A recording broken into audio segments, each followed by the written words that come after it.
नमस्कार, आप देख रहे हैं आज तक। आपके साथ मैं हूं अंजना ओम कश्यप। महाराष्ट्र के महासियासी संकट में अब मामला सुप्रीम कोर्ट में है, जहां पर याचिका पर सुनवाई इस वक्त भी चल रही है। बागी गुट की याचिका है और हमारे साथ संजय, हमारे सहयोगी, जुड़ गए हैं क्योंकि बागियों की अर्जी पर फिर सुनवाई शुरू। क्या ये भी बागी गुट की तरफ से कह दिया है वकील ने कि अगर कोर्ट चाहे तो फ्लोर टेस्ट के लिए तैयार है?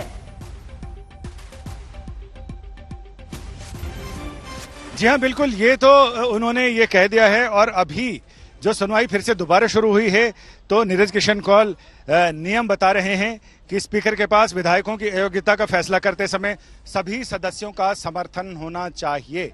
जब तक सभी सदस्यों का समर्थन नहीं हो तो ऐसा नहीं हो सकता है, और लेकिन तभी वो फैसला कर सकते हैं। लेकिन यहाँ खुद स्पीकर अविश्वास के दायरे में है तो वो किसी दूसरे के अविश्वास और विश्वास का फैसला कैसे कर सकते हैं, वो भी ऐसी स्थिति में जब सारे विधायक वहां मौजूद नहीं हैं। जो विधायक वहां मौजूद होने का दावा कर रहे हैं वो अल्पमत में है, बहुमत उनके साथ है जो उनके साथ गुवाहाटी में है। ऐसे जब गुवाहाटी में ज्यादा विधायक हैं तो फिर चौपाटी के लोगों के साथ कैसे डिप्टी स्पीकर ने किया, ये एग्जैक्ट शब्द ये नहीं है, लेकिन मतलब यही है। उनका सीधा सीधा ये कहना है कि स्पीकर खुद अविश्वास के दायरे में है, लिहाजा बाकी विधायकों के खिलाफ अविश्वास को लेकर नोटिस जारी कैसे करते हैं, उनकी अयोग्यता को लेकर नोटिस जारी नहीं कर सकते हैं। यानी ये अभी कानूनी बातें और नियमावली का आदान प्रदान चल रहा है सुप्रीम कोर्ट में। अरुणाचल केस का जिक्र हुआ है शिंदे गुट के वकील की तरफ से, संजय।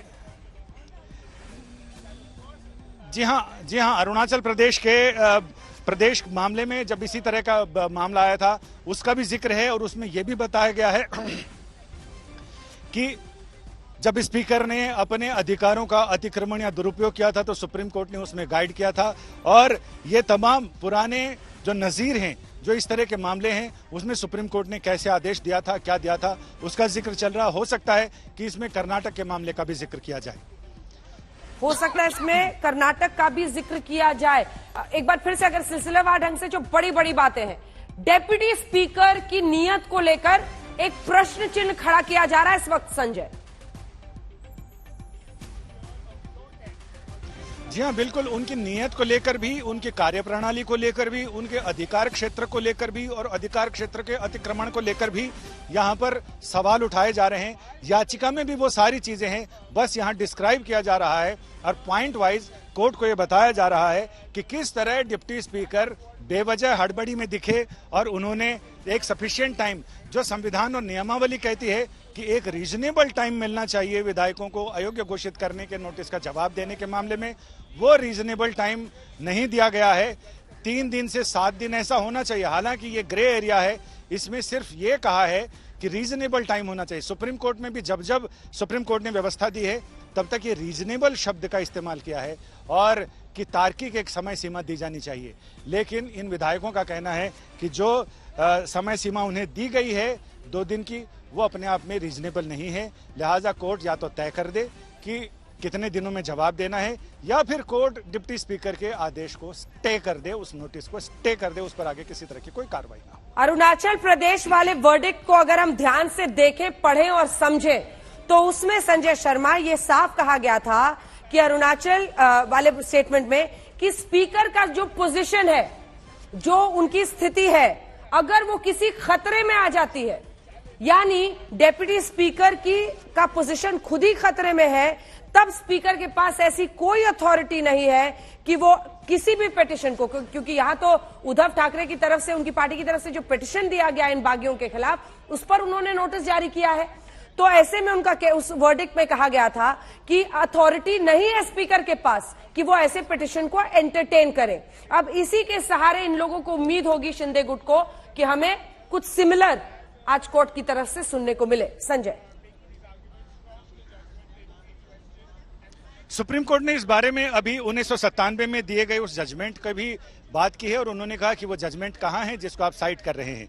नीरज किशन कौल उस जजमेंट को पढ़ रहे हैं। कोई तो होलोहन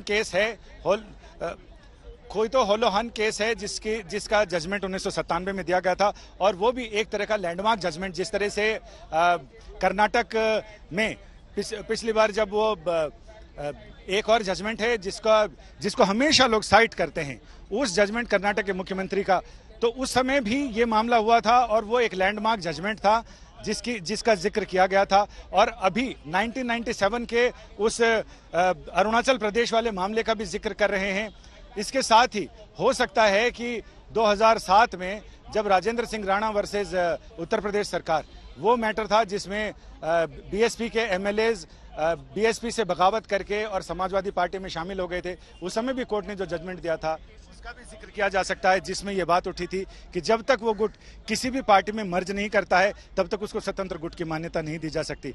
यानी अभी तो नियम और कायदे की बातें चलना शुरू हुई हैं। अब ये देखना दिलचस्प होगा कि आगे और क्या क्या चीजें यहाँ पर जिक्र होता है और किस तरह से ये सुनवाई अपने आप में ऐतिहासिक बन जाती है।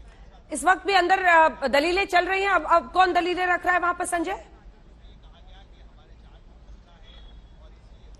अभी नीरज किशन कौल दलीलें रख रहे हैं और अभी हमारी सहयोगी बता रही हैं कि कुछ टेक्निकल ग्लिच है जिसके वजह से जिस स्क्रीन पर हम सुनवाई देख रहे हैं वो स्क्रीन साफ साफ ऑडियो और वीडियो में कुछ ग्लिच आ गया है। लेकिन नीरज किशन कौल अभी दलीलें रख रहे हैं और वो अभी 1997 का वो अरुणाचल प्रदेश मामले में जो सुप्रीम कोर्ट का जजमेंट था, अभी उसके कुछ इंपॉर्टेंट पार्ट्स जो रेलिवेंट पार्ट्स हैं उसको वो साइट कर रहे हैं, सुप्रीम कोर्ट के सामने बता रहे हैं कि कैसे उस जजमेंट के जरिए वो अपनी दलील को और मजबूत कर सकते हैं और कोर्ट के आगे एकनाथ शिंदे के पक्ष को ज्यादा मजबूती और मजबूत आधार के साथ रख सकते हैं। ठीक है, जल्दी से एक रिएक्शन इस पर अगर मौसमी आप ले सके प्रियंका जी से। जी प्रियंका, मैंने अभी आपसे पूछा था कि अरुणाचल के केस को साइड किया जा रहा है निबम रबिया जजमेंट को, तो उसमें तो क्लियरली लिखा है जब तक एक ऑथराइज असेंबली का सेशन गवर्नर नहीं बुलाते हैं, उसमें एक बोनाफाइड अगर मोशन नहीं पास होता है, टिल देन ये लोग कुछ भी दलील रख सकते हैं। They can not side the Arunachal Pradesh judgment, क्योंकि गवर्नर ने बकायदा समन किया था और बोनाफाइड मोशन हुआ था। यहाँ पर डेप्यूटी स्पीकर ने क्लियरली कहा है एक अननोन ईमेल से ये मोशन पास हुआ है, so it had to be rejected.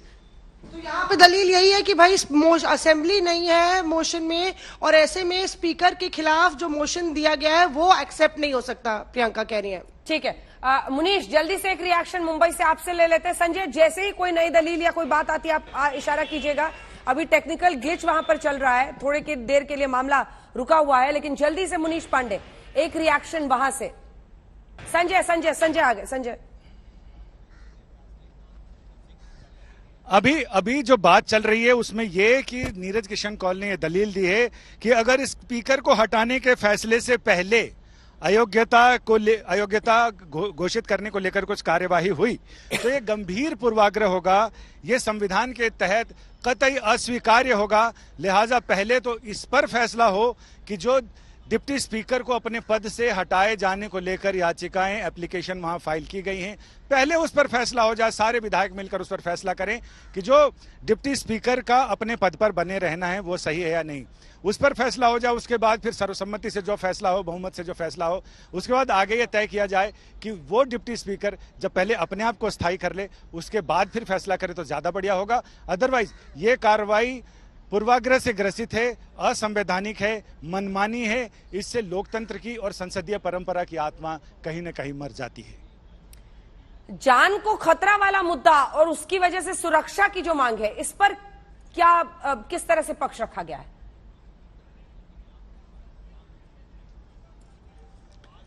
इस पर यह साफ साफ कहा गया है, पक्ष यही जब कोर्ट ने पूछा कि आप 32 के आर्टिकल 32 के तहत आप सीधे सीधे सुप्रीम कोर्ट आए, आप हाई कोर्ट क्यों नहीं गए, तो इनका ये साफ कहना था कि हमारी जान को खतरा है। हमने अपनी अर्जी में भी लिखा है कि हमें धमकियां दी जा रही हैं फोन करके, हमारी जान को खतरा है, हमारी संपत्तियां, हमारे घरों पर, हमारे दफ्तरों पर हमले किए जा रहे हैं। ऐसे में जो जीने का अधिकार है वो फंडामेंटल राइट है, बुनियादी अधिकार है। और इस आर्टिकल 32 में कहा गया कि अगर आपके बुनियादी अधिकारों का हनन हो रहा हो तो आप सीधे सुप्रीम कोर्ट अप्रोच कर सकते हैं, सुप्रीम कोर्ट में। और इसी अधिकार के तहत हमने सुप्रीम कोर्ट का दरवाजा खटखटाया है। ये सिर्फ कानूनी, ये संवैधानिक और लोकतांत्रिक मसला नहीं है, राजनीतिक मसला नहीं है, बल्कि इसमें मानवाधिकारों का मसला है, बुनियादी अधिकारों का मसला है, फंडामेंटल राइट से जुड़ा हुआ मामला है। लिहाजा हमें सीधे सीधे सुप्रीम कोर्ट की कुंडी खटखटानी पड़ी कि हमारे अधिकारों की रक्षा कीजिए, हमें बचाइए और हमारे लिए उपयुक्त आदेश पारित कीजिए। मुनीश, मुंबई से क्या खबर इस वक्त? जी देखिए, जो उद्धव ठाकरे के खेमे से खबर आ रही है, कई नेताओं से हमारी बातचीत हुई है और उनका जो इस वक्त सबकी नजर एक ही जगह पे है वो है सुप्रीम कोर्ट को लेकर, क्योंकि सुप्रीम कोर्ट जिस तरीके से आदेश पारित करेगा या इस मामले में जैसे कि असाइम की बात हो रही है, संजय बता रहे थे, जितने भी पुराने जजमेंट को साइट किया जा रहा है, कुछ वकील भी जो सीनियर लीडर्स हैं उद्धव ठाकरे कैंप के, उनके साथ में बैठे हुए हैं और वो बता रहे हैं किस दिशा में ये पूरा का पूरा मामला जा रहा है और आगे उनकी क्या दलील हो सकती है, उसको भी रणनीति बनाई हुई है। तो कहीं ना कहीं चाहे वो उद्धव ठाकरे का खेमा हो, चाहे वो बीजेपी का खेमा हो, चाहे एकनाथ शिंदे का खेमा हो, सारे जो बड़े नेता हैं वो टकटकी लगाए बैठे हैं कि आखिरकार सुप्रीम कोर्ट में क्या कुछ होगा। स्पीकर को लेकर जो भी बातचीत चल रही है कि सभी एमएलएस को प्रेजेंट होना चाहिए अगर कोई स्पीकर के रिमूवल का मोशन होता है। उस पर सुप्रीम कोर्ट ने भी कहा कि अगर स्पीकर सरवाइव कर जाता है तो तुरंत जो वकील हैं कॉल, उन्होंने कहा कि अगर वो सरवाइव कर जाते हैं या सरवाइव नहीं करते हैं, उसमें सबसे बड़ा मुद्दा यही आता है कि जो एमएलएस के रिमूवल का मुद्दा है वो वहां पर बड़ा हो जाता है। तो कुल मिलाकर स्पीकर को लेकर बातचीत हो रही है, लेकिन जो उद्धव ठाकरे कैंप है उनकी नजर यहीं पे है कि आखिरकार सुप्रीम कोर्ट किस तरीके का फैसला सुनाएगा और आगे क्या डायरेक्शन देता है, चाहे वो महाराष्ट्र सरकार हो या फिर जो एकनाथ शिंदे के एमएलए हैं उनको लेकर। ठीक है, क्या सुनवाई वहां पर देख रहे हैं लोग अशोक गुवाहाटी में? इसके बाद मौसमी फौरन आ रही हूं। बिल्कुल अंजना, पूरा मॉनिटर किया जा रहा है एकनाथ शिंदे और उनकी जो यहाँ पे एमएलए मौजूद है, एक एक पल पल की खबरों पे नजर हो रहा है। लेकिन बड़ी बात यह अंजना, अभी एकनाथ शिंदे और उनके कैंप के वकील ही अपना पक्ष रख रहे हैं। अभी दूसरे पक्ष के वकील, चाहे वो शिवसेना के हो, सरकार के हो, डिप्टी स्पीकर के हो, उनका पक्ष अभी आना बाकी है। एक तरफा अभी पॉइंट रखा जा रहा है, जब वो भी अपना दलीलें रखेंगे तब देखना होगा कि सुप्रीम कोर्ट इन दोनों पक्षों की दलीलें सुनने के बाद क्या निर्णय लेता है। लेकिन इतना जरूर है, एकनाथ शिंदे और उनका गुट पल पल पे नजर रखे हुए है कि सुप्रीम कोर्ट किस ढंग से रिएक्ट कर रहा है, क्योंकि सुप्रीम कोर्ट बीच बीच में क्वेश्चन भी कर रहा है कि आप यहाँ क्यों आए, हाई कोर्ट क्यों नहीं गए, तमाम चीजों को लेकर सवाल भी बीच बीच में पूछ रहा है। तो वो जो यहाँ एकनाथ शिंदे और उनका गुट एक एक चीज पर नजर बनाया हुआ है कि सुप्रीम कोर्ट का रिएक्शन क्या आ रहा है, क्या क्वेश्चनिंग की जा रही है, इनके वकील क्या पक्ष अपनी बात रख रहे हैं। अब दूसरा पक्ष जब शुरू होगा इनका पॉइंट रखने के बाद, तब सुप्रीम कोर्ट क्या आदेश सुनाता है, क्या निर्देश देता है, वो होगा। लेकिन इतना जरूर है कि सिर्फ और सिर्फ इसी सुप्रीम कोर्ट की कार्रवाई पर एकनाथ शिंदे और उनके गुट की नजरें हैं और वकीलों से भी लगातार बात की जा रही है। जो दूसरे वकील, कुछ तो उनमें इन्वॉल्व हैं, दूसरे वकील भी उनके साथ हैं, उनसे भी बात की जा रही है कि क्या होगा, कैसे हो सकता है, किस दिशा में जाएगा, क्योंकि सबको उत्सुकता, बेचैनी है कि पता नहीं सुप्रीम कोर्ट क्या निर्णय देने वाला है, सुप्रीम कोर्ट की तरफ से क्या है, क्योंकि आगे की रणनीति सुप्रीम कोर्ट के निर्देश और फैसले पर होगी। दोनों पक्षों की आगे किस ढंग से जाएगा। बिल्कुल मौसमी, जल्दी से एक रिएक्शन वहां लीजिए। आज उद्धव ठाकरे भी शाम में 6 बजे कार्यकर्ताओं को संबोधित कर रहे हैं। वहां जान का खतरा, जिस तरह की जुबान बोली जा रही थी उससे मुश्किलों में गिरती दिख रही है, तो दूसरी तरफ उद्धव ठाकरे आज कार्यकर्ताओं को संबोधित कर रहे हैं। मौसमी जी बिल्कुल प्रियंका, एकनाथ शिंदे के बेटे श्रीकांत शिंदे निकले हुए थाने में और उद्धव ठाकरे भी आज शाम को संबोधित करेंगे रैली में। तो क्या है ये, आपको लगता है कि पार्टी जमीनी लड़ाई भी लड़ी जा रही है, एक तरफ कानूनी लड़ाई है, लगातार जान का खतरा बता रहे हैं 29 विधायक? नहीं, वो लोग जान का खतरा, मैं फिर से पूछूंगी किस कॉन्टेक्स्ट में बता रहे हैं, जब सीआरपीएफ उनके साथ है, महाराष्ट्र पुलिस उनके साथ है और आई एम श्योर बीजेपी के संरक्षण में, और गवर्नर जी ने चिट्ठी भी लिखी है कि उनका सुरक्षा दी जाए, तो किस बात की घबराहट है? और रही बात, नौबत क्यों आ पड़ी, ये बताइए, ऐसी नौबत क्यों आ पड़ी कि गवर्नर को चिट्ठी लिखनी पड़ी, होम सेक्रेटरी को चिट्ठी लिखी? वो सवाल का जवाब मुझे नहीं दिया जा सकता, मैं नहीं दे सकती, वो गवर्नर देंगे। नहीं, क्या लग रहा है, उन्होंने पहले गलत दावा किया कि सिक्योरिटी उनकी हटा दी गई है, होम मिनिस्टर ने क्लैरिफाई किया, महाराष्ट्र पुलिस ने क्लैरिफाई किया, फिर बिफोर वी कुड रिएक्ट उससे पहले सीआरपीएफ लगा दिए गए, 15 एमएलए को दिया गया है। तो अगर आपके पास ये सारा सुरक्षा का प्रबंधन है तो आपको किस बात का डर है? आपको डर यही है कि जनता के पास कैसे वापस लौटेंगे उस जनता ने जिन्होंने शिवसेना के सिंबल पे आपको वोट दिया है। श्रीकांत शिंदे निकले हुए हैं, बहुत ज्यादा जमावड़ा है उनके साथ समर्थकों का ठाणे में। अच्छी बात है, अच्छी बात है। तो क्या काडर उनके साथ भी है, पार्टी उनके साथ भी है? वो जब मैं फिर से कहूंगी, पूरा काडर ऊपर से लेकर नीचे तक नेशनल एग्जीक्यूटिव कमेटी मीटिंग में मिले थे, सबने सिग्नेचर किया है, सबने अपना पूरा सपोर्ट, समर्थन और विश्वास उद्धव बाला साहेब ठाकरे जी पे जताया है।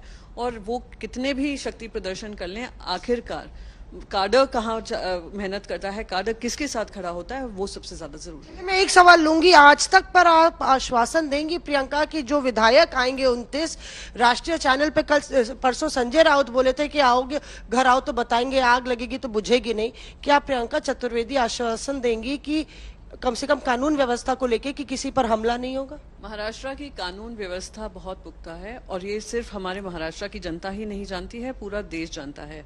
तो अगर इनको जवाब सवाल जो भी करना है, फ्लोर टेस्ट होगा, जो जान खतरे में नहीं होगी यहाँ पे आके? हमने क्लियरली कहा है सुरक्षा उनके पास है, उनके परिवार को सुरक्षा दी गई पत्थर चलेंगे संजय राउत ने बोला। नहीं, जो भी कहा है इमोशंस हैं, पार्टी के इमोशंस हैं, पार्टी के वर्कर्स के इमोशंस हैं कि वो लोग खून पसीना बहाकर इन लोग को इलेक्ट करते हैं, एक बार नहीं, 2 बार नहीं, 3 बार नहीं, वो लोग मेहनत करते हैं और उनके मेहनत पे इस तरीके से पानी फेरना और पीठ में खंजर घोंपना तो एक इमोशनल रिएक्शन हुआ है। मैं कह रही सुरक्षा का मसला बना रहे हैं कोर्ट में, क्या शिवसेना आश्वासन देगी कि आपकी जान खतरे में नहीं होगी मुंबई आके? देखिए, अब मैं फिर से दोहराऊंगी कि जो भी निर्णय होगा मुंबई में होगा, मुंबई में उनकी सुरक्षा पुख्ता है, सीआरपीएफ के जवान उनके साथ लगे हैं। आपने खुद ने विजुअल्स देखे होंगे कैसे सीआईएसएफ, गोवा पुलिस और गुजरात पुलिस उनके लिए लगी पड़ी थी, उनको भेड़ बकरियों की तरह खींच रही थी। तो इससे ज्यादा मैं आपको क्या आश्वासन दूं? तो अंजना, ये आप देख रहे हैं किस तरह से लगातार कहा जा रहा है कि शिवसेना, असली शिवसेना उद्धव सेना ही है। बिल्कुल, उद्धव ही असली शिवसेना उनके पास है। और दूसरी तरफ संजय शर्मा, क्या दलीलें कुछ आगे बढ़ी है? कानूनी मामला कुछ और कोर्ट में आगे बढ़ा है? जल्दी से बताएं हमारे दर्शकों को। जी हाँ, बिल्कुल मामला आगे बढ़ा। अभिषेक मनु सिंघवी महाराष्ट्र सरकार और सत्तारूढ़ दल शिवसेना की तरफ से अपीयर हुए हैं। जैसे ही अभिषेक मनु सिंघवी ने बोलना शुरू किया, सॉलिसिटर जनरल तुषार मेहता ने उनसे पूछा who is mister Singhvi representing, वो किन को रिप्रेजेंट कर रहे हैं? सिंघवी ने कहा मैं सरकार हूं और मैं रूलिंग पार्टी हूं, यानी जो पावर में पार्टी है मैं वो हूं। और सुप्रीम कोर्ट ने फिर पूछा कि तो फिर डिप्टी स्पीकर को कौन रिप्रेजेंट कर रहा है? तो उन्होंने कहा कि वो मुझे पता नहीं है, मैं तो कंप्लेनेंट की पार्टी हूं और we only want to ask mister Dhawan to clarify. Supreme court ने कहा कि हम चाहते हैं कि मिस्टर धवन इस मामले में क्लैरिफाई करें। अभी सुनवाई आगे बढ़ रही है और अभिषेक मनु सिंघवी ने शिवसेना की तरफ से, यानी दूसरे पक्षकार की तरफ से, प्रतिवादी की तरफ से दलीलें देना शुरू कर दी हैं। तो इसमें उन्होंने ये कहा है कि जो सवाल उठाए गए हैं वो सवाल बिल्कुल बेबुनियाद हैं। जो सुरक्षा को लेकर बात की गई है उसको उन्होंने काटा है अपने तर्कों से और उनका ये कहना है कि ये सुरक्षा और जान पर खतरा, ये सारी कोरी बातें हैं, इनका कोई आधार नहीं बनता है।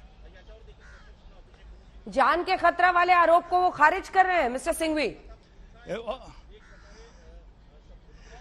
खारिज कर रहे हैं। और उनका यह कहना है कि चूंकि ये मैटर मीडिया में बहुत उछल रहा है, लिहाजा ये लोग डायरेक्टली सुप्रीम कोर्ट आ गए हैं, वरना इन्हें तो हाई कोर्ट जाना चाहिए था। जान पर खतरे की बात कह के उसकी आड़ में इन्होंने सुप्रीम कोर्ट का रुख किया है, जिसमें कोई सच्चाई नहीं है। और उन्होंने यही सारे तर्क गढ़े हैं कि ये जो दावा किया जा रहा है उनकी सुरक्षा का और इन सारी चीजों का, उसमें कोई दम नहीं है। और ये भी ठाकरे की ओर से सिंघवी बहस कर रहे हैं और अपनी दलीलें रख रहे हैं। जस्टिस सूर्यकांत ने इस बीच कहा है कि वो सभी पक्षकारों को सुनेंगे, जिसमें जाहिर है कि डिप्टी स्पीकर भी होंगे और महाविकास अघाड़ी की तरफ से जिन जिन लोगों को इसमें बहस करनी है वो करेंगे। इसमें जाहिर है कि शिवसेना ही मुख्य प्रतिवादी दल है और शिवसेना का ठाकरे गुट ये कहना सही होगा, क्योंकि जो याचिकाकर्ता हैं वो भी अपने आप को शिवसैनिक ही बता रहे हैं। उनका कहना है कि वो भी शिवसेना का हिस्सा ही हैं। हाँ, तो हम भी इसीलिए उद्धव ठाकरे के साथ वाली शिवसेना और शिंदे के साथ वाली शिवसेना के तौर पर अभी इसको एड्रेस कर रहे हैं। देखिए संजय, अब 2-3 बिंदु ही हैं जिस पर सबसे ज्यादा सवाल खड़े हो रहे हैं। एक तो सीधा सुप्रीम कोर्ट क्यों आए, उसको अभिषेक मनु सिंघवी रख रहे हैं। दूसरी तरफ वही डिप्टी स्पीकर को लेकर, समय को लेकर उनका क्या जवाब होता है, क्योंकि बागी गुट की तरफ से कहा गया है सिर्फ 14 दिन का वक्त क्यों दिया गया है। चूंकि कोर्ट ने जिस तरह की उत्सुकता जताई है कि डिप्टी स्पीकर की तरफ से कौन है, तो हो सकता है कि राजीव धवन डिप्टी स्पीकर की तरफ से हों, तो उन्हें अदालत को यह बताना पड़ेगा कि जी हां हुजूर, मैं डिप्टी स्पीकर की तरफ से हूं। तो कोर्ट इसमें यह जानना चाहता है कि डिप्टी स्पीकर के अधिकार क्षेत्र और उसके अतिक्रमण को लेकर जो सवाल उठाए जा रहे हैं, जो उनकी अयोग्य घोषित करने की अर्जी है कि इसे डिप्टी स्पीकर को अपने पद से हटाया जाए, सदन का उन पर विश्वास नहीं है।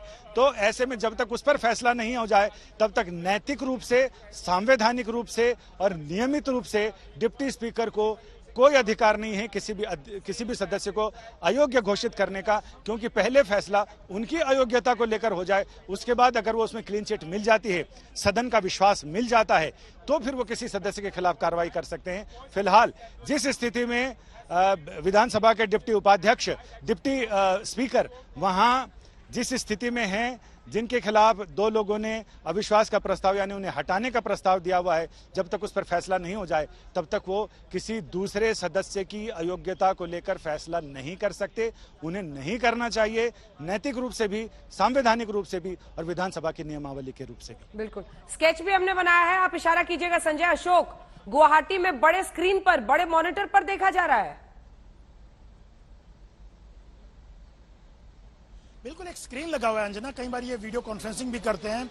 अगर कल जो परसों विजुअल्स आ रहे थे, यहाँ पे सेलिब्रेशन हो रहा था, एक एमएलए का बर्थडे सेलिब्रेट किया जा रहा था, कुछ फंक्शन जो थे तब दिखाई दिया कि एक स्क्रीन लगा हुआ है, एक स्क्रीन लगा हुआ है, उस पर ये तमाम लोग अगर किसी से बातचीत करनी होती है वीडियो कॉन्फ्रेंस के माध्यम से तो उस स्क्रीन का इस्तेमाल करते हैं। तो उसी स्क्रीन पे ऐसी खबरें आ रही है कि उसी स्क्रीन पे ये लोग बैठ करके सुप्रीम कोर्ट की कार्रवाई को मॉनिटर कर रहे हैं। तमाम एकनाथ शिंदे और उनके विधायक और एक दो लीगल जो इनके एक्सपर्ट्स हैं वो भी साथ बैठे हुए हैं। जो वहाँ पे प्रोसीडिंग्स है उसके बारे में बातचीत हो रही है, उनको मॉनिटर किया जा रहा है। तो पल पल नजर रखे हुए हैं पूरी प्रोसीडिंग्स पे, क्योंकि उनके वकील ने अपना पक्ष रखा, मिस्टर कौल ने। अब सिंघवी की तरफ से जो महाराष्ट्र सरकार और पार्टी की तरफ से वकील हैं वो अपना पॉइंट रख रहे हैं। तो उस पर अब क्योंकि वो महत्वपूर्ण होगा, इनके वकील जो इनका वर्जन था वो तो उनके वकील ने रखा।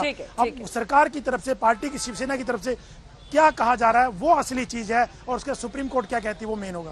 अंजना, कोर्ट में डेप्यूटी स्पीकर के फैसले पर बहस इस वक्त भी जारी है। हमारे तमाम सहयोगी हमारे साथ जुड़े हुए हैं। मौसमी सिंह मुंबई से जुड़ी हुई है, मुनीश पांडे हमारे साथ हैं, अशोक सिंघल हमारे साथ हैं और संजय लगातार कोर्ट से हर खबर सबसे पहले आप तक पहुंचा रहे। दलीलें हो रही हैं इस वक्त। अभिषेक मनु सिंघवी कोर्ट में दलीलें रख रहे हैं। जी हां, महाराष्ट्र के सियासी संकट में शिंदे गुट की तरफ से दायर याचिका पर इस वक्त भी सुनवाई चल रही है। शिंदे पक्ष की दलील के बाद अब सिंघवी रख रहे हैं पक्ष। आइए आपको सुना देते हैं। संजय राउत कुछ कह रहे हैं इस वक्त, जल्दी से। वेळ लागेल कारण या सगळ्या पक्षाच्या घडामोडी आहेत, त्यात मला वेळ द्यावा लागेल आणि काही उपयोजकांना मला अटक करून घेऊन जायचं असेल तर मला घेऊन जाऊ शकतात। जर दिल्लीतून तसा आदेश असेल भारतीय जनता पक्षाच्या नेत्यांकडे, महाराष्ट्रातल्या नेत्यांचा, की यांना अटक करा आणि घेऊन जा, तर ते मला घेऊन जाऊ शकतात कधी। सर हिंदी में बता दें, सर हिंदी में दोहरा दें, कल ईडी ने बुलाया है, क्या सूचना मिली? ईडी से बातचीत हुई अब तक कुछ आपकी? और आपकी प्रतिक्रिया क्या है? काही नाही है।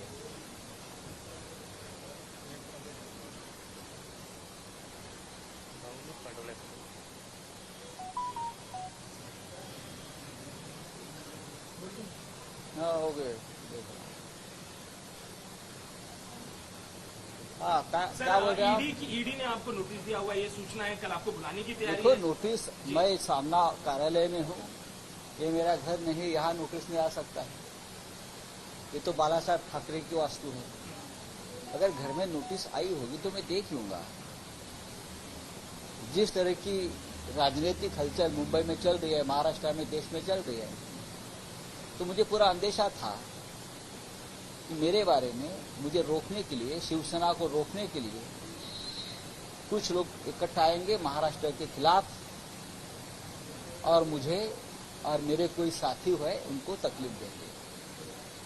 लेकिन चाहे आप मुझे कितनी भी तकलीफ दीजिए, मुझे फांसी पर चढ़ाइए, मेरी गर्दन काट लीजिए, मैं गुवाहाटी में जाने वाला नहीं। क्या मैं गुवाहाटी जाने वाला नहीं हूं। मैं आपको बताता हूं, मैं बाला साहब ठाकरे जी की जो शिवसेना है उनके साथ खड़ा रहूंगा और उनकी साख बचाने के लिए आखिरी सांस तक मैं लड़ता रहूंगा, चाहे मुझे आप गोली मार दो या मुझे जेल डालो। देखिए मेरे पास कल मेरी अलीबाग में सभा है और भी सभाएं मैंने शेड्यूल की है पार्टी की तरफ से। उसके बाद मैं ईडी से टाइम ले लूंगा, लेकिन जरूर मैं ईडी के दफ्तर में जाऊंगा और जो कानूनी प्रक्रिया है उनके सामने जाऊंगा। मैं भागने वाला नहीं हूं। सर, आपका बयान एक तरह से चर्चा में है, जिसमें जांच को लेकर, गुवाहाटी जाने को लेकर, मुंबई जाने को लेकर असं म्हणणं आहे, सर्वोच्च न्यायालयाची सुनावणी सुरू आहे, याचिकाकर्त्यांचं असं म्हणणं आहे की आम्ही मुंबईत महाराष्ट्रात येऊ शकत नाही, कारण आमच्यावर हल्ले होत आहेत, आमच्या घरावर हल्ले होत आहेत, आम्हाला धमक्या दिल्या जातात.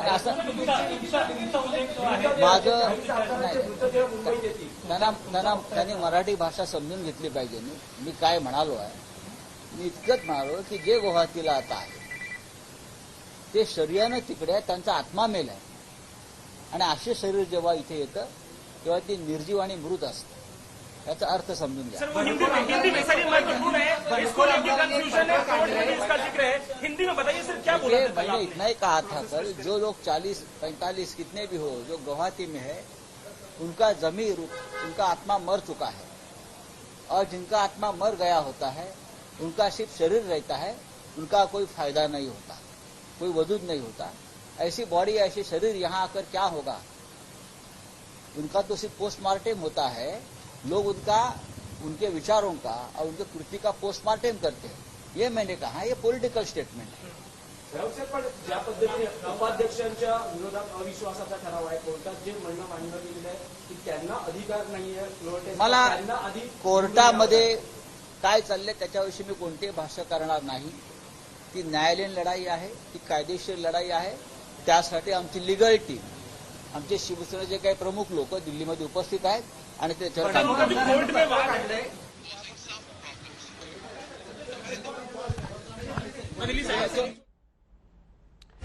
संजय राउत ये कहते हुए कि जो मेरे साथ हो रहा है उसका मुझे अंदेशा था. ईडी के नोटिस पर ये संजय राउत का बयान आया है.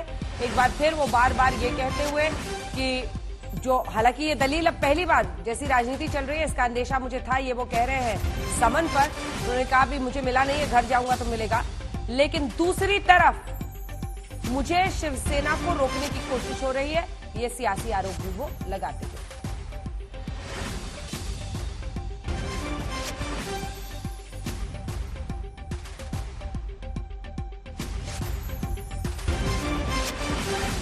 कल संजय राउत की अलीबाग में एक सभा है, तो वो वक्त भी ईडी से मांग सकते हैं, ये वो बता रहे हैं. इस वक्त आपने सुना है वक्त मांगेंगे वो ईडी से कि उन्हें थोड़ा वक्त दिया जाए. लेकिन क्या कुछ आगे होता है इस पर हम चर्चा करेंगे. शिंदे पक्ष की दलील के बाद अब अभिषेक मनु सिंह भी रख रहे हैं पक्ष. संजय शर्मा हमारे सहयोगी इस वक्त हमारे साथ जुड़ रहे हैं. उद्धव सरकार के वकील अभिषेक मनु सिंघवी ने उठाए हैं सवाल कि आखिर सुप्रीम कोर्ट क्यों, हाई कोर्ट आप पहले क्यों नहीं गए. संजय, सुप्रीम कोर्ट ने सुनवाई के दौरान बहुत सारे ऐसे सवाल उठाए हैं, जिसमें पहला सवाल तो ये है कि क्या डिप्टी स्पीकर या स्पीकर किसी भी सदस्य के खिलाफ अयोग्यता की कार्रवाई पर कार्रवाई कर सकता है जिसका खुद पद उस पर अंडर स्कैन हो, यानी वो खुद पद जिस पर उसको हटाने की अर्जी लगी हुई हो. क्या ऐसी स्थिति में डिप्टी स्पीकर या स्पीकर किसी सदस्य की अयोग्यता की कार्रवाई शुरू कर सकता है? इसके अलावा कोर्ट ने जिस समय अभिषेक मनु सिंघवी ने पुराने जजमेंट साइट किए हैं, उस पर सुप्रीम कोर्ट में जस्टिस सूर्यकांत जो इस बेंच को लीड कर रहे हैं, उन्होंने कहा कि सुप्रीम कोर्ट के जिन पुराने फैसलों की बात आप कर रहे हैं, उन फैसलों में हालात बिल्कुल अलग थे, इससे मैच नहीं खाते. यहां तो खुद डिप्टी स्पीकर को अपने पद पर जारी रखने के नैतिक जिम्मेदारी ये चुनौती के अधीन है. मतलब जिसको चुनौती यहां पर दी गई है, वहां स्पीकर के साथ ऐसी स्थिति नहीं थी, लेकिन यहां स्पीकर के साथ ऐसी स्थिति है जिसमें डिप्टी स्पीकर का पद, डिप्टी स्पीकर के पद पर बैठा व्यक्ति खुद ही सवालों के घेरे में है. लिहाजा वो अलग चीजें हैं और ये बड़ा सवाल, इस पर अभिषेक मनु सिंघवी ने कहा है कि आप हमें पक्ष रखने के लिए कुछ समय दीजिए तो हम आप कोर्ट के तमाम सवालों के जवाब दे सकते हैं. सिंह ने कहा कि अभिषेक मनु सिंघवी ने कहा कि याचिका उनके पास कल रात ही आई है, पूरी रात उन्होंने इसका अध्ययन किया है और इसमें से पॉइंट्स निकाले हैं. इस पर सुप्रीम कोर्ट ने कहा है कि डिप्टी स्पीकर ने रिकॉर्ड पर कहा है कि कभी भी उन्हें पद से हटाने के लिए किसी भी सदस्य ने कोई नोटिस नहीं दिया है. और दो निर्दलीय विधायक, दो बीजेपी के विधायक, उनका दावा है कि उन्होंने डिप्टी स्पीकर को पद से हटाने के लिए नोटिस दिया गया है कि इस पर कार्रवाई शुरू की जाए। इस पर कोर्ट ने भी सवाल उठाया कि क्या वही आदमी अपने ही खिलाफ, अपने को हटाए जाने के खिलाफ जो नोटिस है, क्या उस पर वो विधानसभा में बैठकर सुनवाई कर सकता है? तो इस पर अभिषेक, सुप्रीम कोर्ट ने कहा कि अगर ऐसा है तो हम हलफनामा दाखिल करने को कहेंगे, क्योंकि डिप्टी स्पीकर को हलफनामा देकर यह बताना पड़ेगा कि उनके खिलाफ अब तक किसी भी तरह का किसी भी सदस्य ने कोई नोटिस नहीं दिया है उन्हें हटाने को लेकर। वहीं दूसरी तरफ सवाल ये उठता है कि अगर स्पीकर को नोटिस मिला है तो क्या उन्होंने उसे अपने आप ही खारिज किया है, किस प्रक्रिया के तहत खारिज किया है? सुप्रीम कोर्ट ने यह भी कहा है कि अगर स्पीकर ने नोटिस को किसी कारण से रद्द किया है तो इसका मतलब है कि वो इस मामले में खुद ही जज भी बन गए हैं।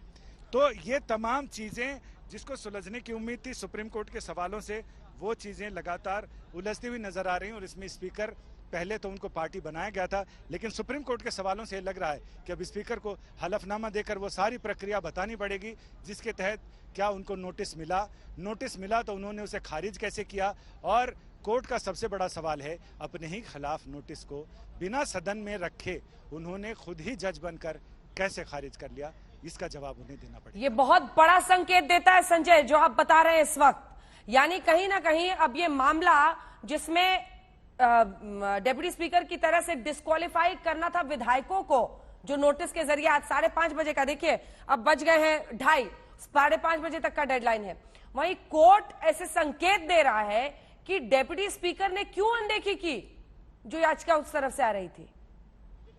एक बार फिर से हमारे दर्शकों को पूरा कॉन्टेक्स्ट समझाएं। जी हाँ, बिल्कुल अनदेखी की।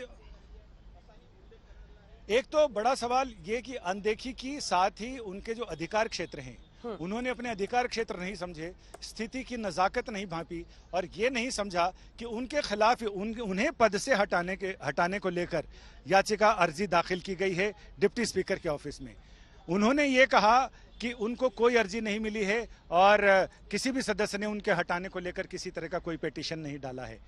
इस पर कोर्ट ने कहा कि अगर ऐसा है तो आप हलफनामा देकर ये बताइए कि आपको किसी ने हटाने के लिए कोई अर्जी नहीं डाली है। इन याचिकाकर्ताओं का ये कहना है कि जिसकी कुर्सी खुद ही सवालों के घेरे में है, जिसको हटाने को लेकर मुहिम चल चुकी है, बिना सदन का सामना किए, सदन में सारी बात रखे हुए, क्योंकि अध्यक्ष का चुनाव भी सदन करता है और अध्यक्ष को हटाने की कार्रवाई भी सदन के सामने होनी चाहिए। तो आखिर कुल्हड़ में गुड़ कैसे फोड़ लिया डिप्टी स्पीकर ने? बड़ा सवाल ये एक पुरानी कहावत है कि किसी को भनक ना लगे और कोई काम कर जाए, कुल्हड़ में गुड़ फोड़ना कहते हैं। तो सीधा सीधा इनका यह कहना है कि बिना सदन को विश्वास में लिए उन्होंने उस अर्जी का खुद ही निपटारा कैसे कर लिया। सुप्रीम कोर्ट ने भी ये सवाल उठाया है और सुप्रीम कोर्ट ने भी इसमें यह कहा है कि आखिर ऐसे जो दलील याचिकाकर्ताओं की तरफ से दी जा रही है उससे तो ये लगता है कि श्रीमान जरवाल जो डिप्टी स्पीकर हैं वो खुद ही अपने मामले में जज बन गए। उन्होंने अपनी याचिका के बारे में बिना सदन को कुछ बताए खुद ही फैसला भी कर लिया। तो ये बड़ा सवाल कोर्ट ने उठाया है जिस पर अब डिप्टी स्पीकर को जवाब भी देना पड़ेगा। क्या हलफनामे की खबर, एक बार जल्दी से मुनीश हाथ उठा रहे हैं, संजय हाथ उठाइएगा। मुनीश जल्दी से, आपके पास कोई इन्फॉर्मेशन है? जी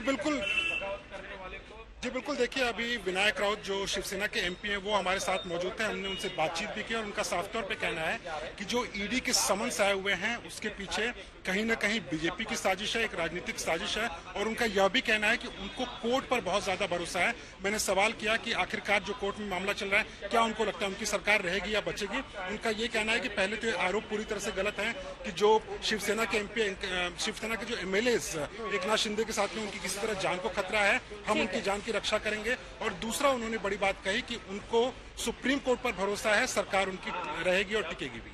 बिल्कुल, जल्दी से एक बार मौसमी के पास चलते हैं। मौसमी को संजय इशारा कर रहे हैं, संजय बताइए। पहले आप इधर आ जाए जी। बड़ा सवाल यहां हो गया है, सुप्रीम कोर्ट ने सवाल उठाया है जिसमें अब जाकर स्पीकर के जो वकील हैं उन्होंने ये कहा कि जी हां, नोटिस तो आया था लेकिन वो उसी समय खारिज कर दिया गया था। नीरज किशन कौल ने यह कहा कि नोटिस कोई एक लाइन का ईमेल नहीं था, वो ऑन रिकॉर्ड दिया गया था, उसकी रिसीविंग है जिस पर एमएलएज के साइन हैं। इस पर सीनियर एडवोकेट राजीव धवन ने, जो स्पीकर की पैरवी कर रहे हैं, उन्होंने कहा कि देयर वाज अ नोटिस, एक नोटिस आया था और वो रिजेक्ट हो गया था क्योंकि उसमें जो क्वेश्चन था वैलिडिटी और इंफॉर्मेशन का वो सही नहीं था। इस पर सुप्रीम कोर्ट ने कहा कि अगर ये नोटिस था और वो रिजेक्ट कर दिया गया तो हमें स्पीकर के नाम नोटिस इशू करना पड़ेगा। उन्हें सारी चीजें अदालत के सामने स्पष्ट करनी होंगी और ये बताना पड़ेगा और वो सारे डॉक्यूमेंट सबमिट करने पड़ेंगे कि नोटिस क्या था और किस ग्राउंड पर इसे रिजेक्ट किया गया। यानी चीजें अब ये दोनों तरफ से चीजें चल रही हैं और इस पर यह देखना दिलचस्प होगा कि अदालत में अभी तो ओरल ऑब्जर्वेशंस चल रहे हैं, इस पर नोटिस आता है तो फिर सिर्फ दो पक्षकार नहीं, अभी तो याचिकाकर्ताओं ने स्पीकर को पक्षकार बनाया है, स्पीकर फिर ऑफिशियली पक्षकार हो जाएंगे और उन्हें वो तमाम डॉक्यूमेंट्स ये बताने पड़ेंगे कि आखिर नोटिस में क्या कहा गया था, किन किन लोगों ने नोटिस दिया, कब कब नोटिस दिया गया और उन्होंने किन ग्राउंड पर नोटिस रिजेक्ट किया या फिर सीधा रिजेक्टेड लिखकर उन्होंने अपना काम की इतिश्री समझ ली। इन तमाम सवालों के जवाब कोर्ट ने अगर कहा है कि डेप्यूटी स्पीकर अपने ही मामले में जज कैसे बन गए संजय, तो ये बहुत गंभीर सवाल कर रहा है और केस किधर जा रहा है उसके संकेत साफ मिल रहे हैं। अब वो कह रहे हैं कि हाँ हमें मिला था, पहले तो अस्वीकार रहे थे, लेकिन क्या ये जो कह रहे हैं कि ईमेल वेरीफाइड नहीं था और इसलिए हमने उसे खारिज किया, ये मामला कैसे जा रहा है आगे? इनका यह कहना है कि कोई ईमेल ऐसा नहीं था बिना वेरीफाइड ईमेल से किया गया हो, उस पर विधायकों के दस्तखत हैं। खारिज करने से पहले एक बार इनकी दलील ये कि खारिज करने से पहले एक बार स्पीकर को उन विधायकों से एक बार कंफर्मेशन करना चाहिए था, क्या आपने ही ये नोटिस भेजा है। बिना कंफर्मेशन के, बिना एक प्रक्रिया अपनाए हुए आखिर अपनी तरफ से एक तरफा कार्रवाई करते हुए डिप्टी स्पीकर ने वो नोटिस कैसे खारिज किया जो नोटिस खास उन्हीं के खिलाफ था, उन्हें पद से हटाने के खिलाफ, उनके खिलाफ सदन के अविश्वास का द्योतक था वो नोटिस। उन्होंने बिना किसी से बात किए, बिना किसी को बताए, या सदन में अगर उनको ये बताना था कि एनोनिमस एक नामालूम किसी ऐसे ईमेल आईडी से आया है जो कंफर्म नहीं है, तो इसको सदन के सामने इतना विश्वास में लेना चाहिए था। लेकिन फिलहाल अब सुप्रीम कोर्ट ने कहा कि यहाँ सवाल है कि क्या 34 विधायकों की तरफ से स्पीकर के खिलाफ नोटिस दिया गया या नहीं कि उन्हें पद से हटाया जाए। राजीव धवन ने अब बहस को दूसरी तरफ मोड़ा है और उन्होंने नोटिस रजिस्टर ईमेल के जरिए नहीं दिया गया है। उन्होंने फिर यही दलील दी है कि वो नोटिस जिस ईमेल के जरिए था वो गवर्नमेंट वाला या विधायकों का जो ऑफिशियल ईमेल है उसके जरिए नहीं था, लिहाजा हमने इसको खारिज कर दिया। लेकिन बड़ा सवाल यह है कि अगर वेरीफाइड नहीं था तो उसे सदन के सामने क्यों नहीं लाया गया, या जिन विधायकों ने उस पर दस्तखत किए गए थे उनसे इस बारे में पूछताछ क्यों नहीं की गई। ठीक है मौसमी, जल्दी मौसमी एक रिएक्शन इस पर ले लीजिए प्रियंका जी से। जी प्रियंका जी, क्या कहेंगे? आपकी कोर्ट भी ये कह रही है, मतलब कि जज इन हिज ओन केस इस तरह का मैटर हो गया कि खुद ही फैसला ले रहे हैं, खुद ही कातिल है, खुद ही जज है। नहीं देखिए, बहुत स्पष्ट है और डेप्यूटी स्पीकर ने बाकायदा बताया कि जो ईमेल रिसीव हुई वो एक अनवेरिफाइड ईमेल। अनवेरिफाइड किसको कहते हैं कि आप सारे जो चुने हुए एमएलएज हैं जो भी वहां पे बैठे हैं उनके अगर verified that email was not the official email और कोई भी ईमेल भेज दे तो किस बुनियाद पे उसको एक्सेप्ट करें। और अगेन आई विल रिपीट कि जब तक मोशन असेंबली में नहीं पेश होता है it can not be accepted. तो ये लोग कितनी भी दलील दे लें कि उसमें official email unofficial email, law states otherwise.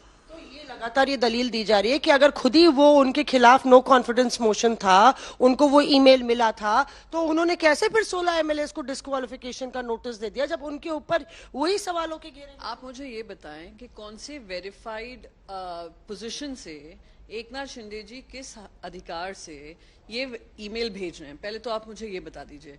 जब वो चीफ विप नहीं है शिवसेना लेजिस्लेटिव पार्टी के, जब वो किसी तरीके का उनके पास ऑफिशियल पोजीशन नहीं है लेजिस्लेटिव असेंबली में, वो भेजते हैं कि आप डिप्यूटी स्पीकर पे हमें भरोसा नहीं है, एक अनवेरिफाइड अकाउंट से भेजते हैं। डिस्क्वालीफाई करने से पहले भेजा गया था ना ये, पर डिस्क्वालीफाई होने से पहले, पर he has no authority, position, responsibility to send. Ajay Chaudhary के बनने से पहले एकनाथ शिंदे ने वो ईमेल भेजा। नहीं, ये गलत बात है, ये बिल्कुल गलत बात है। ईमेल जब प्राप्त हुआ है तब वो कोई भी पद पे नहीं थे। और जिस तरह से कहा गया है कि लगातार इस बात की दलील दी जा रही है कि पूरा स्पीकर जो है, जो भी कागज है, दस्तावेज कोर्ट में रखे, ऐसा कोर्ट ने कहा कि हमें सारे डॉक्यूमेंट्स देखने पड़ेंगे कि वो वेरीफाइड था या अनवेरीफाइड। रख दें। हमें इसमें यहाँ पे कोई मैं मानती हूँ कि गलत नहीं है। हमने जो भी डिप्यूटी स्पीकर होंगे, हमारी पार्टी होगी, जो भी हमारे पक्ष ने दलील रखी है वो बहुत क्लियर है कि they are going as per the constitutional norms. पर लगातार कोर्ट में सुनवाई चल रही है। पहले एक जिक्र किया था कि आप हाई कोर्ट नहीं गए, क्या जो सुनवाई चल रही है और जिस तरह से सुप्रीम कोर्ट लग रहा है कि मामले की सुनवाई और आगे बढ़ा सकता है, आपके लिए झटका है कि हाई कोर्ट में ना हो के सुप्रीम कोर्ट में हो? नहीं, झटका कुछ नहीं है, पर मैं मानती हूं कि एक बैठे हुए मंत्री, जो अब खैर उनको जगह से निकाल दिया है, एक चुने हुए एमएलए महाराष्ट्र से, वो महाराष्ट्र हाईकोर्ट पे ही विश्वास उन्होंने छोड़ दिया है। ठीक है, क्या इन पे मजबूरी रही होगी कि सुप्रीम कोर्ट में गए? क्या आप कह रहे हैं कि महाराष्ट्र हाईकोर्ट में उनको सही जजमेंट नहीं मिलेगा? ठीक है अंजना, तो यहाँ पे आप देखिए प्रियंका लगातार डिफेंड कर रही हैं और कह रही हैं कि बतौर जब एकनाथ शिंदे ने वो ईमेल भेजा था वो कोई पद पे नहीं थे।